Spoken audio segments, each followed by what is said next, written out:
வணக்கம் நண்பர்களே, நாம் பார்த்துக்கிட்டு இருப்பது முதல் நாள் ரிசல்ட்டை வச்சு 2வது நாள் கெஸ்ஸிங் நம்பர் எப்படி எடுக்கிறோம், அதாவது ரிசல்ட் எப்படி வர அதிகப்படியாக வாய்ப்பு இருக்குங்கிறத இப்போ பார்த்துக்கிட்டு இருக்கோம்.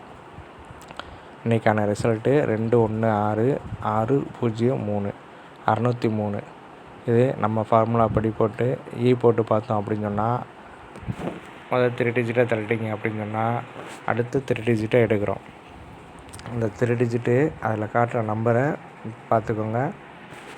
787.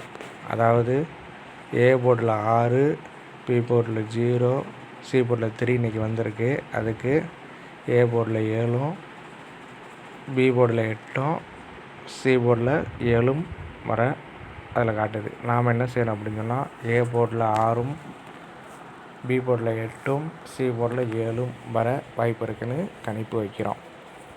இப்போ வலமிருந்து இடம் 1 கட்டுறதுனால ஆல் போர்டு 1 கொடுக்குறோம். 1 எந்த இடத்துலனாலும் வரலாம். அதனால் டி போர்டில் 1, டிஏபிசி கணக்கு படி 1, 6, 8, 7 இதுதான் நமக்கான கெஸ்ஸிங் நம்பரு. நம்ம 4 டிஜிட் நிறையா நம்பர் கெஸ்ஸிங் நம்பர் கொடுப்போம். அது காலையில் 10 மணிக்கு வரும். நன்றி.